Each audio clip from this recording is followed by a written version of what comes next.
Usa ka pagtuo, usa ka tingog, usa ka katawhan.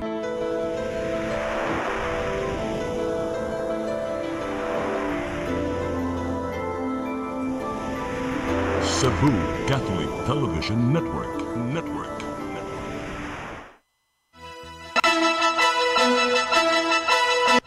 Uluhan sa mga balita sa Sayri 47. Lalaki nagpositibo sa monkeypox sa dakbayan sa Lapu-Lapu. Naka-recover o nakabalik na hinuon sa trabaho.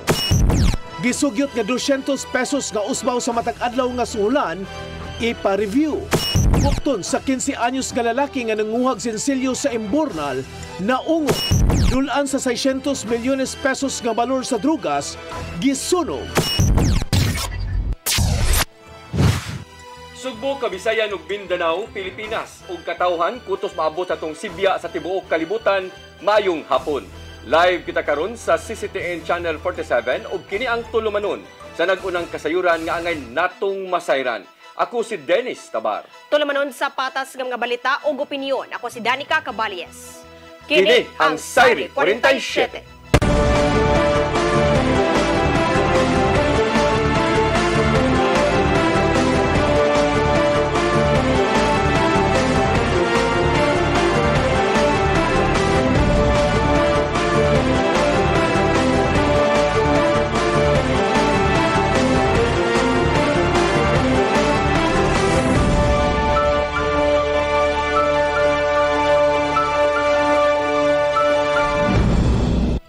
Ug karon sa kumpletong detalye sa atong mga balita, Lapu-Lapu City Health Office ni konfirmar nga adunay usa ka lalaking nagpositibo sa monkeypox sa Dakbayan niadtong Mayo apan naayo ra og nabalik na kini sa trabaho.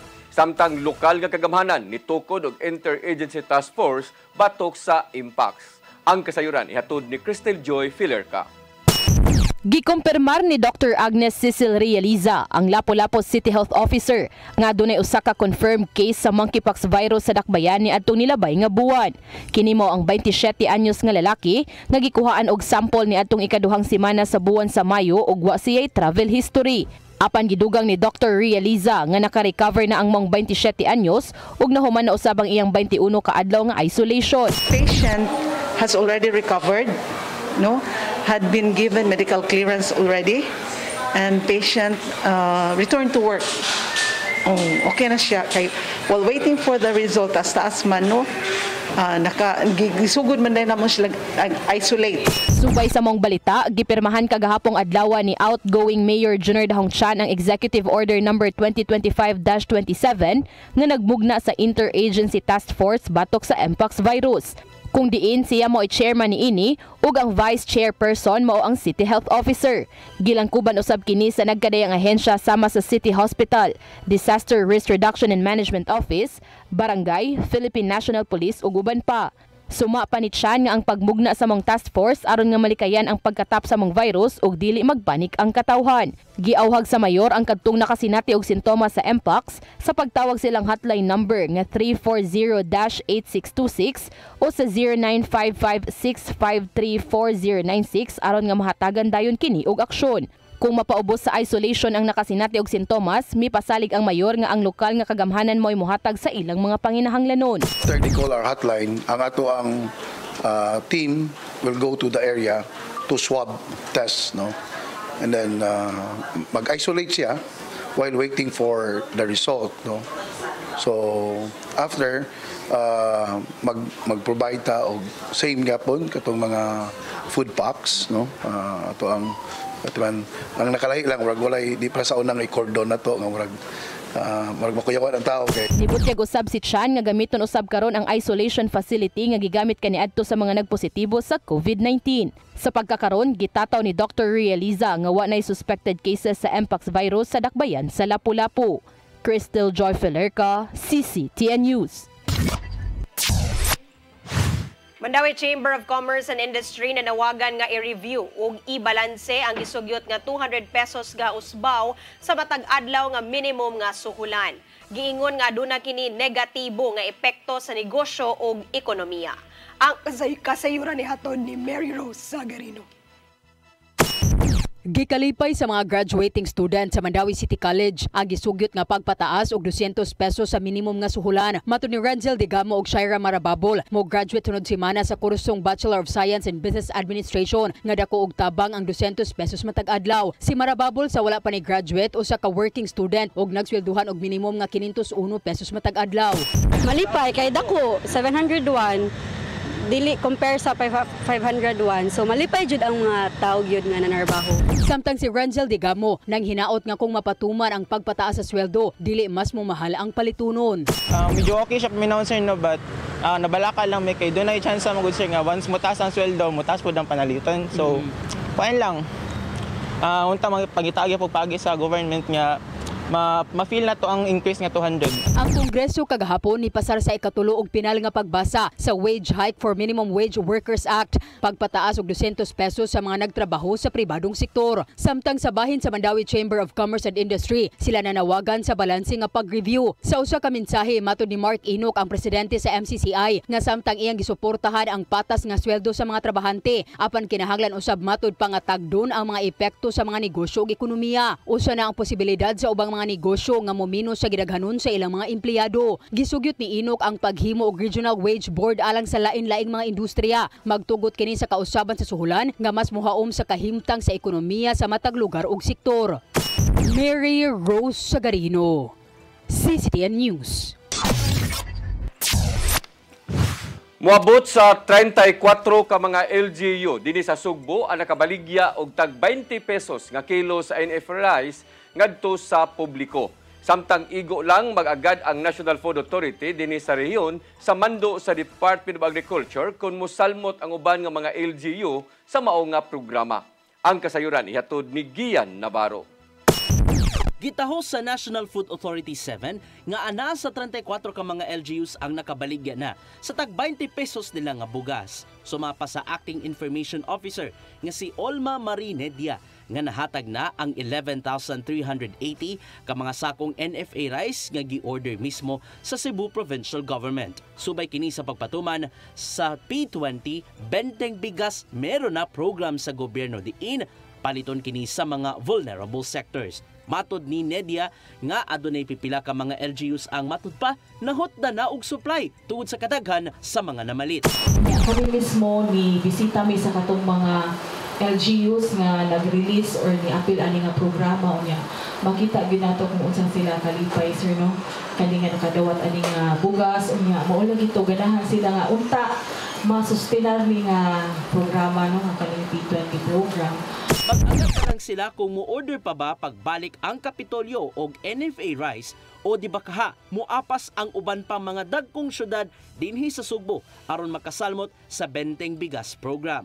Kinahanglang makabaton og kasabutan ang LGU, Food Terminal Incorporated o Department of Agriculture aron makakuha og supply sa NFA rice. Samtang gitataw sa NFA 7 nga magpabiling paigo ang supply sa ilang bugas taliwa sa gilaumang demand nini aron gamiton panahon sa katalagman. Ilabi na nga gipadala na gikan sa Occidental Mindoro ang dugang 35,000 ka mga sako nga NFA rice paingon na sa Central Visayas. Kita sa NFA nagpaabot ra gyud ta sa DA o sa LGU sa ilahang mga lakang kay aron masugda na pud ning ato ang pag-release sa mga LGUs no para aning P20 program sir.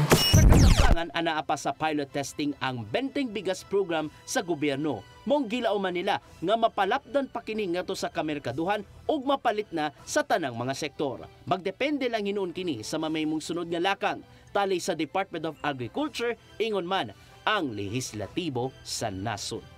Gian Navarro, CCTN News. Wing City Administrator sa Mansa sa planong pag-donate sa syudad og 15 sa sanggunian.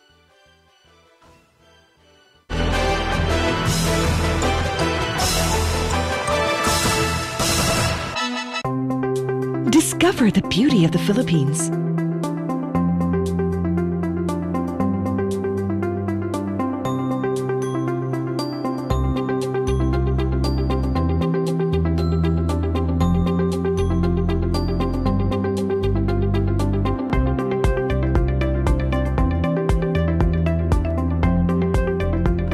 Philippine Airlines, the country's flag carrier.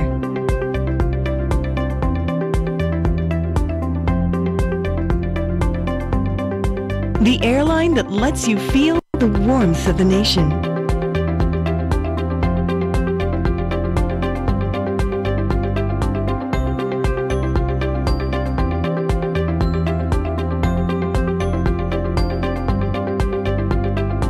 Mabuhay!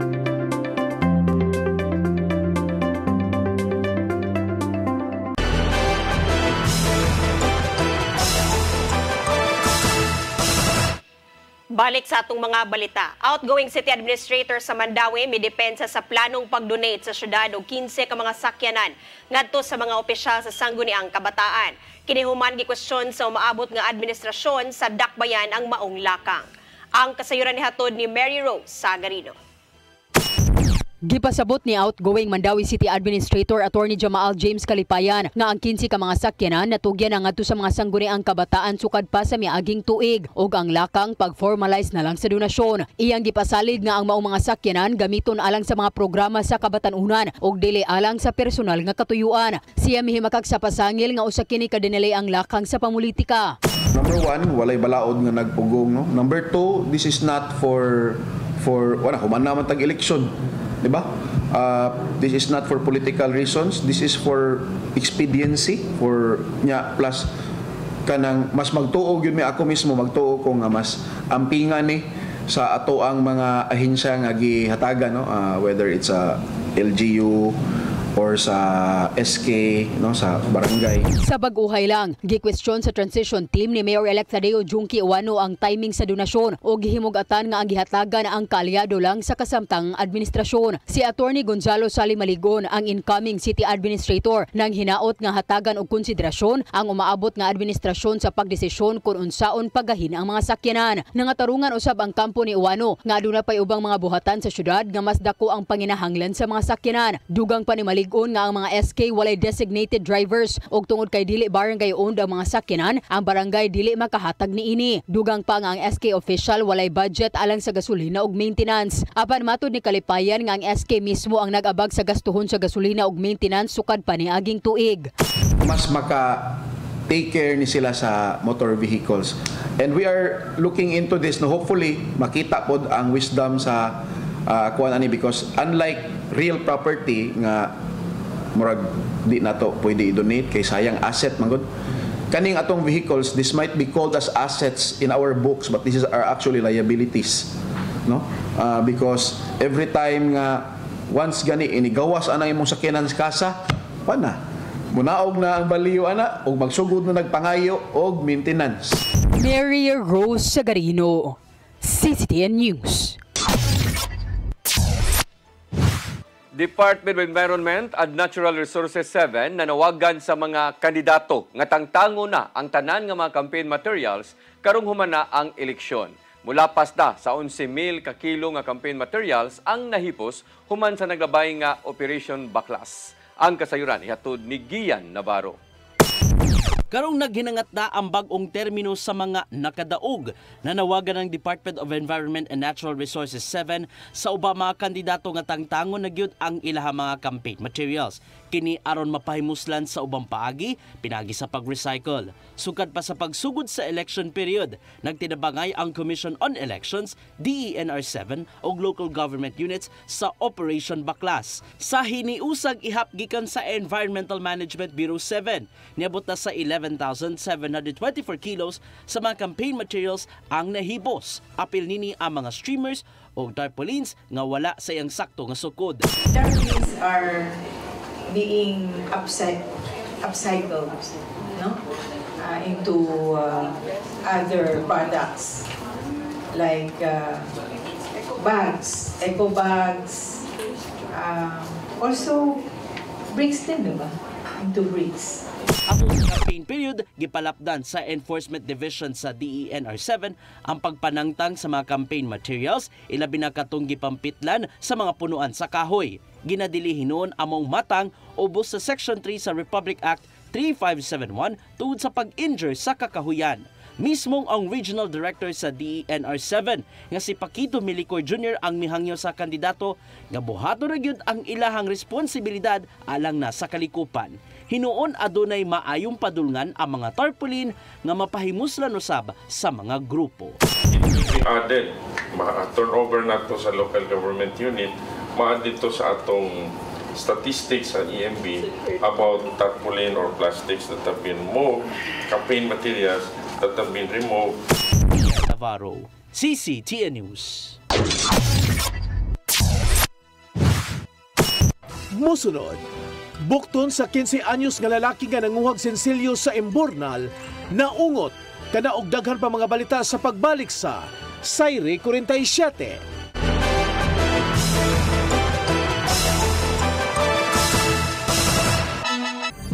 Ito ang programa kung saan magko-collaborate ang ating mga ozone na doctors para ibahagi ang kanilang kaalamang medikal. I believe with all my heart that the Lord is allowing us to understand that He's the one who are extending this life and we have to really take care of our body. Yes.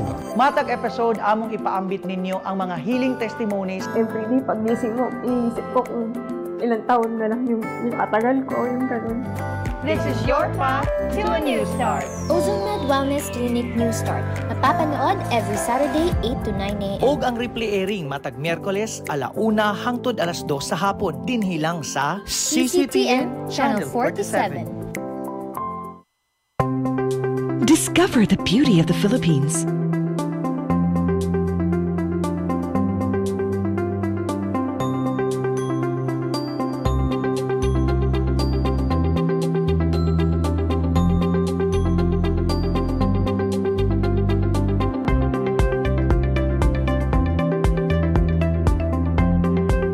With Philippine Airlines, the country's flag carrier.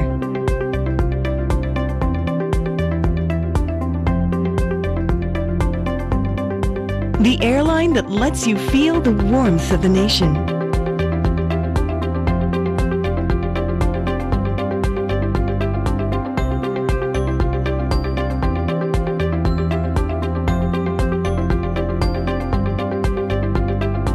Mabuhay!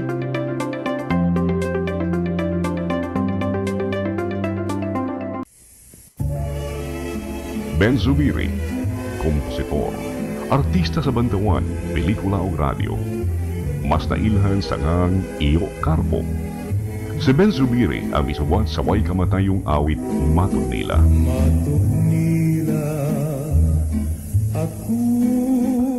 Alang sa uban, ang Matod Nila usa ka cultural anthem sa mga Cebuano. Kawas sa Matod Nila, si Ben Zubiri usab ang misuwat sa mga immortal nga awit sama sa ikaduhang bathala. Alma Bonita, ang palad ng buot, gugmang gibati ko, pasayawa ko day. Si Ben Zubiri namatay niya atong 1969. Apan ang iyangan, buhi kanunay sa kasing-kasing sa mga taong padayong nag-awit sa iyang mga komposisyon. Ben Zubiri, garbo sa Subo. Subo ano ni? Damgo ko pasalig sa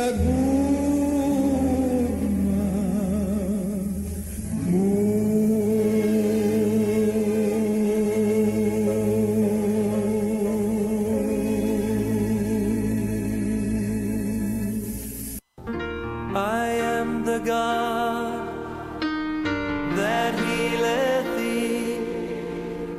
I am the Lord, your healer.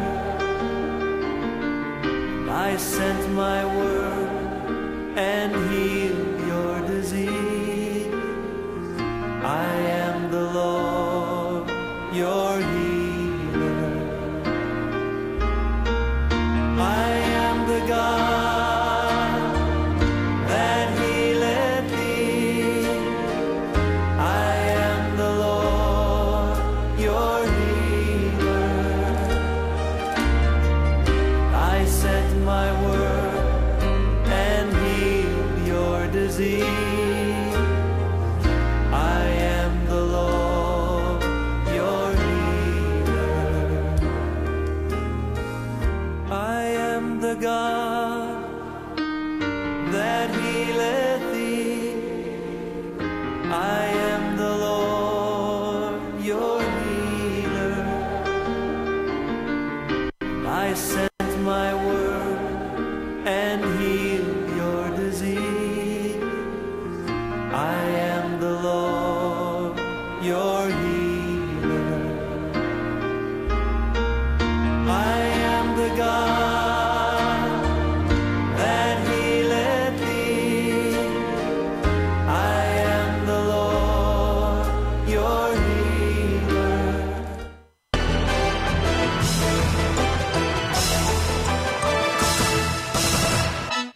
Balik sa atong mga balita, bukton sa usa ka 15 anyos nga lalaki na ungot sa tabon sa Emburnal diha sa barangay Santo Niño ning siyudad sa Sugbo.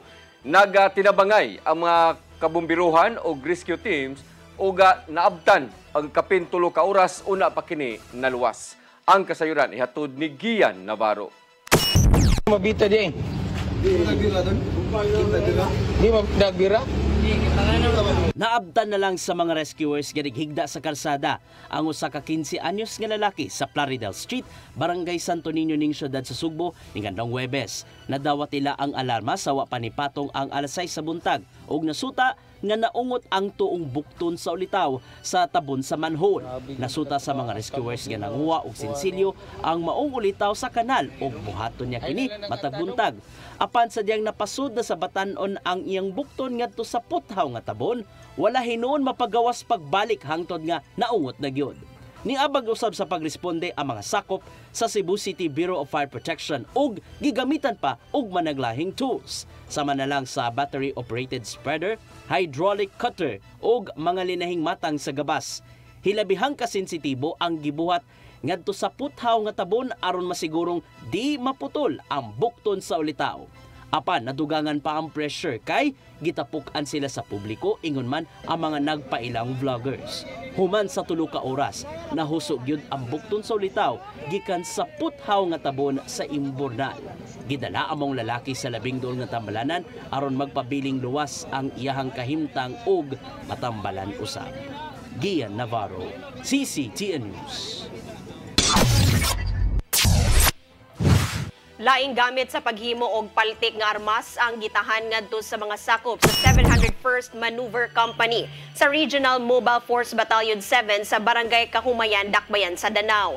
Gitahan sa concern barangay official sa pagigalayon sa Danao City Police Station ang mga gamit sama sa 3 ka unit sa bench drill press, 12 ka bench vise, 8 ka unit sa hacksaw, mga steel files, firearms pattern og frame ug daghan pa. Ang mga gamit kasamtangang gikustodiya karon sa RMFB-7 alang sa himuon nga documentation ug disposition. Samtang gikalipay ni Police Brigadier General Redrico Maranan, hepe sa Police Regional Office 7 ang kalambuan ilabi na sa ilang padayong kampanya Batok Loose Firearms. Samtang gistusti sa lungsod sa San Fernando ang pagkahugno sa usa ka retaining wall gikan sa gitukod nga gasolinahan sa Barangay San Isidro diha sa mao nga lungsod. Matud sa San Fernando DRRMO nga duha ka mga panimay ang naapektuhan human nga natumbahan sa paril ug natabunan og yuta ngadtong Miyerkules sa buntag. Nasuta sa pasyonang investigasyon nga wa matarong ang riprap hinungdan sa pagdahili sa yuta. Ana-ana sa luwas nga kahimtang ang mga apektadong residente apan nanawagan nga gikinahanglang manubag ang nagdumala sa maong proyekto human naguba ang ilang panimay. Gialihana ang mga nagubang balay subay sa nagpadayong investigasyon sa LGU. Senador Jingo Estrada miduso og balaudnon aron tangtangon ang duha ka tuig nga senior high school. Alang niya wala makabot ang tinguha sa K-12 nga makabaton og kahigayunan sa pagpanarbaho ang mga graduado. Ang kasayuran ni hatod ni Crystal Joy Felerca. Buot ni Senate President Pro Tempore Jingo Estrada nga ibalik na lang ngadto sa naandang napu ka tuig nga pag-eskwela sa mga tinun-an gikan elementarya hangtod sa high school. Ubos sa gidusong Senate Bill 3001, wag tangon unta ang duha ka tuig nga senior high school alang sa rationalized basic education level. Pasabot ni ini, ibalik na lang kini sa usa ka tuig nga kindergarten, 6 ka tuig nga elementarya ug 4 ka tuig nga sekundarya. Matud ni Estrada nga nakaangkon og mga pagsaway gikan sa managlahing grupo ang K-12 program, sukad nga gipatuman kini pinasubay sa kasamtangang balaod. Alang niya, wala nakabot ang tinguha sa senior high school nga mao ang kahigayunan sa pagpanrabaho alang sa mga nakahuman niini pinaagi sa gikuha nilang strands. Dugang pa sa iyang gidusong balaod nun nga dili mahimong padayunon ang pagbaguod sa mga ginikanan aron gahinan og kwarta og oras ang senior high school. Nasamutan usab ang maong suliran tungod sa kadaghan sa mga subjects, overwork nga mga magtutudlo o gamay nga employment gikan sa senior high graduates. Gitata usab ni Estrada nga magpabilin ang fundamental principles pinaagi sa pag-amend sa Republic Act 10533 kun Enhanced Basic Education Act. Crystal Joy Felerca, CCTN News. Mosunod, dulan 600 milyones pesos nga balor sa drogas, gisunog, kana og daghan pa mga balita sa pagbalik sa Sayri 47.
Hapon nga tigulang og hubakon, sugod siya kay iya lang hokhokon, og iya lang oto-otoon.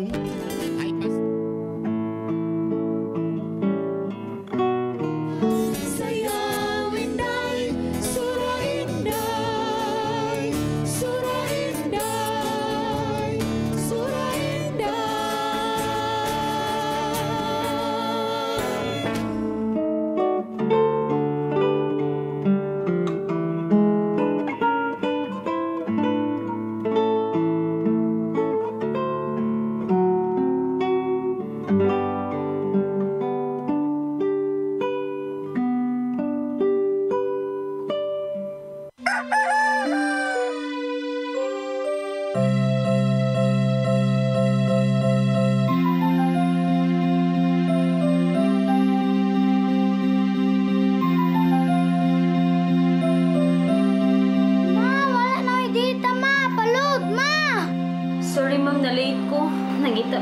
para internet sa kong anak, ma'am.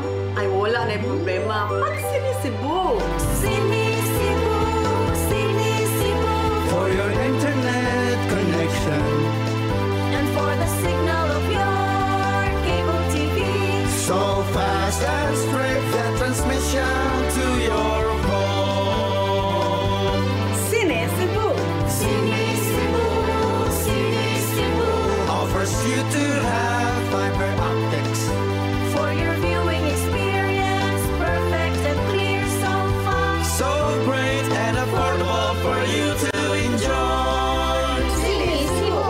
Sinisibu Television Network Incorporated offers fiber to the home broadband internet bundled with fiber to the home cable TV connection. Sinisibu Television Network Incorporated with its operation in Metro Cebu and the whole province of Cebu soon. And affordable for you to enjoy. Sinisibu! Ang kinabuhi puno sa hagit. Sugpila ka, Dri, ha? Ay, paginarte! Tagdita ka! Puno sa pangutana. Bata pa gani ka kayo? Nagpuyab-uyab na ka? Kinsa man ang mga masakitin nato din ay karoon ha, kinsa! Kung si buti mo'y pasabot, Daddy. puno sa luha. Pagpili pa, ako nga imong anak o kanay imong mga babae. Kasuko. Yung ano pa? Ano itong kani Papa? Apan bisan mangit-ngit pa ang imong kalibutan, aduna pa'y nagpahiping kahayag. Aduna ka pa'y kasumbungan. Mga laman, hanap na. Dear Tatay, Tunog na unlod na. Nganong handuman. Way laing paagi aron masabtan nato ang Biblia. Kinahanglan nga doon natay relasyon kang Hesus. Hangtod sa layan natong panaguban, daghang salamat. Shalom. Tunog na unlod na.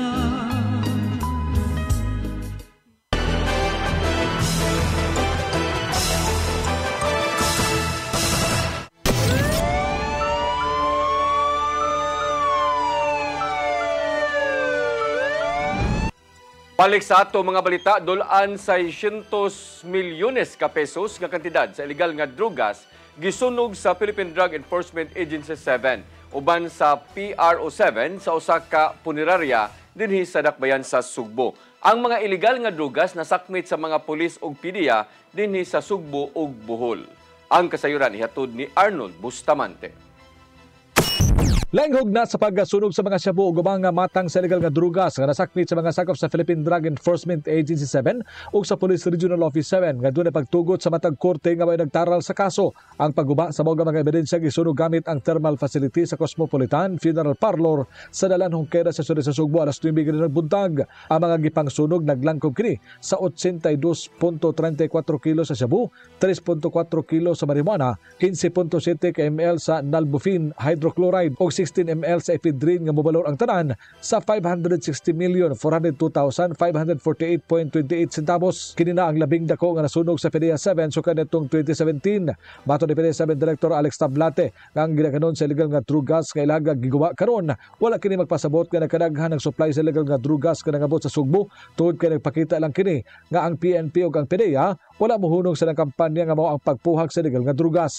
As far as PDEA and PNP is concerned, based sa mga seizure na nakuha nato for the recent months, it would mean na ang PDEA PNP padayon sa ating trabaho.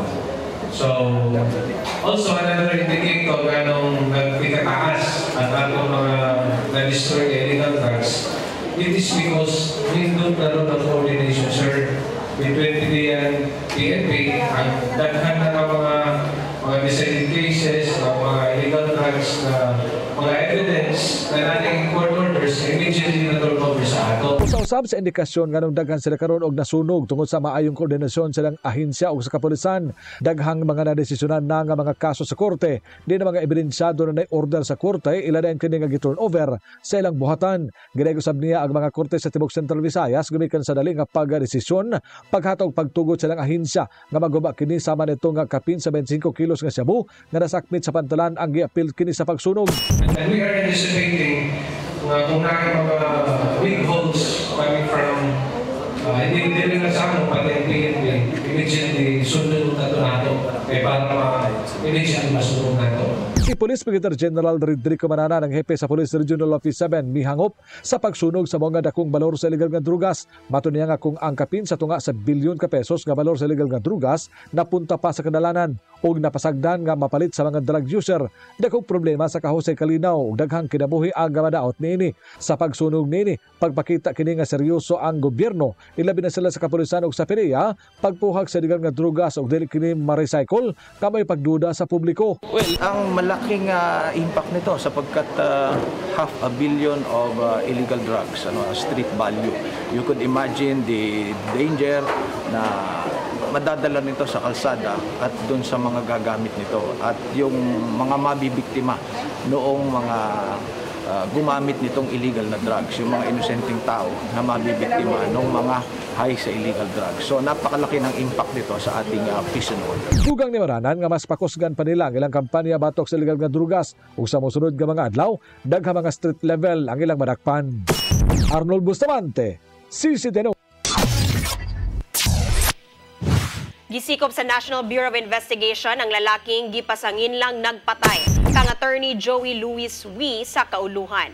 Nadakpan pinasikad sa warrant of arrest si Manuelito Camacho nga gitumbok nga akusado sa pagpatay kang Wee niadtong 2020 dinhi sa Dakbayan sa Sugbo. Matod sa NBI nga nagatubang si Camacho og kasong murder ug nalutsan og arrest warrant sa Cebu City Regional Trial Court Branch 10. Dugang pa nila nga migamit og laing pangalan si Camacho sa dihang nadakpan kaniadto sa kasong unjust vexation. Apan natultulan sa Police Intelligence and Investigation Division ang tinuod nga identity ni Camacho human nagpatabang sa NBI Cebu District Office. Tungod sa panag-ilog og pasahero, usa ka tricycle driver ang gitabangan og kulata sa lain pang tulo ka mga tricycle driver sa Dakbayan sa Lapu-Lapu niadtong milabay nga semana. Hinuon nagkahusay na silang upat human nag-atubang diha sa barangay kaganinang buntag. Ang kasayuran ihatod ni Cristel Joy Filerca. Kini ang video nga kuha sa pasahero ni Junli Pakibot, ang 32 anyos nga tricycle driver nga gitabangan og kulata sa lain pang tulo ka mga tricycle drivers niadtong Mayo 29 pasado alas 5 sa hapon duol sa Cebu Light Industrial Park sa Barangay Basak, Dakbayan sa Lapu-Lapu.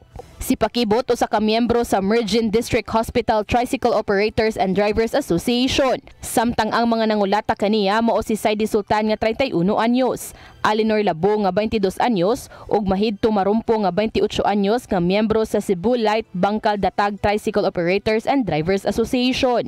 Matod ni Pakibot nga nian ang higayuna, aduna na siya'y upat ka mga pasahero nga gikan sa Lapu-Lapu City Hospital paingon sa Barangay Bangkal nga nipakyaw siyang tricycle apan nakigsabot nga mamahimo siyang magpasakay og laing pasahero. Sa nahisgutang dapit, duha ka mga pasahero ang nipara kaniya nga padung sa Basak, Kagadoy ug Bangkal ug iya kining gipasakay. Butang kini nga gikasuko sa mga drivers nga naglinya sa terminal nga nahimutang ra sa unahan tungod kay dili pwede mo pasakay og pasahero sa naasoyng dapit. Usa sa mga tricycle drivers nga si Sultan ang niduol ngadto ni Pakibot ug gipakanaog ang gipick up nga pasahero nga padung sa Barangay Bangkal apan wa na mo kanaog ang maong pasahero. Gibabaga ni Sultan ang tricycle ni Pakibot ug diduol na ang duha niya ka mga kauban ug didto adunay nahitabong tensyon. Namika para magotog pasahero niya anang sa ano stopping ba niya mo lagi to. Naharangan ko nila niya mo to nga nitabo to nga atong itabo ba. Mo to. Nabunog ko kay naslay parking ko no sa unahan Bangkal ba moro to layo raman sa ilang parkingan. Human sa insidente, si Pakibot nakaangkon og mga bunog sa iyang naong ug nagkadi ang parte sa iyang lawas ug hangtod karon wa pa siya makabiyahe. Hinuon giangkon niya nga no stopping ang mong dapit kung asa siya nagpasakay ug abinado siyang adunay mga tricycle drivers nga naglinya aron nga maghuwat sa mga pasahero. Ato si Junli larga og gamay. Di barugan ka sa unahan. Makabarog na ako sa unahan, boss, unya sa dagan. Pagkabunot sa iyang iskero, ako itong gipugungan na yun. Basta nakapusil itong dito. Naka-iskero itong kanindo. Ako itong gipugungan. Pagkapugong, ako itong gisuntok sa akong mga kauban. Kaganihang buntag, nag-abot si Pakibot ug ang tulo ka mga tricycle drivers nga nangulata kaniya dito sa Basak Barangay Hall ug sila nagkahusay. Sila nagkasabot nga si Sultan, Labo ug Tumarumpong mo'y mobayad sa 4,000 pesos nga nagasto ni Pakibot sa iyang pagpamedikal. Bisan pa man sila nagkahusay, apan ang inahan ni Pakibot nga si Elvira Pakibot nakasinati og kabalaka para sa seguridad sa iyang anak. Pero ang akong kagulan, umingon silang okay sila, kung may tabo sa kong anak, patay ra bagin ni sila. Mao na akong problema. Samtang ang presidente sa Federation of Lapu-Lapu City Tricycle Operators and Drivers Association Confiltoda nga si Sixto Tumulak Jr. nibutyag nga ipatawag niya sa iyang buhatan ang mga nalambigit ug gipasalig niyang aduna sila'y aksyon nga buhaton aron nga dili kini subling mahitabo.